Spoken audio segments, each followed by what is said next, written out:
1911ஆம் ஆண்டு பாரிஸின் புகழ்பெற்ற லூவர் அருங்காட்சியகத்திலிருந்து ஒரு ஓவியம் காணாமல் போனது.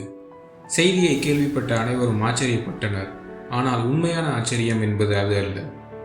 அந்த ஓவியம் திருடப்பட்ட பிறகு அது மாட்டப்பட்டிருந்த வெற்றி இடத்தை பார்க்கவே மக்கள் கூட்டம் அலைமோதியது. அந்த ஓவியத்தின் பெயர் மோனாலிசா. அதை வரைந்தவர் லியோனார்டோ டா வின்சி. இவரை ஒரு ஓவியர் என்று சொல்வதை விட அறிவியல் கலைஞர் என்று சொல்வதே பொருத்தமாக இருக்கும்.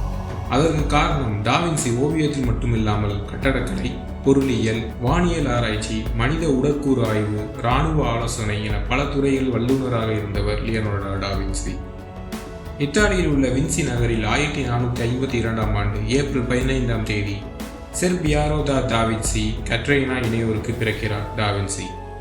சிறுவயதிலேயே வரைவதிலும் மாதிரி உருவங்களை வடிவமைப்பதிலும் ஆர்வமுள்ளவராக இருந்தார் டா வின்சி. தன்னுடைய 14வது வயதில் ஆண்ட்ரியா டி சியோன் என்ற புகழ்பெற்ற ஓவியரிடம் உதவியாளராக சேர்ந்தார். இயேசு ஞானஸ்தானம் பெறும் ஓவியத்தையும் பிரபுத்துவ வர்க்கத்தில் பெண்ணான ஜின்வெரா டி பென்சியின் உருவத்தையும் வரைந்து மதிப்புமிக்க ஓவியராக வலம் வந்தார் டா வின்சி. 1478இல் தானியங்கி மோட்டார் வாகனத்தின் உருவத்தை வரைகிறார் டா வின்சி. அது பல தரப்பினரிடையும் வரவேற்பை பெற்றது. பின் போர்க்களத்தில் பயன்படும் பல கருவிகளையும் ஆயுதங்களையும் வரைந்தார்.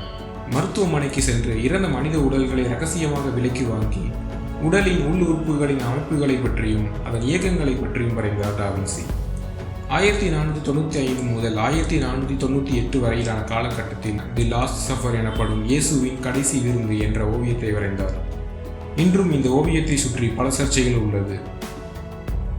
1503 முதல் 1506 காலகட்டத்தில் அவர் வரைவியம்தான் மோனாலிசா. இன்று உலகின் புகழ்பெற்ற ஓவியங்களில் ஒன்றாக உள்ளது.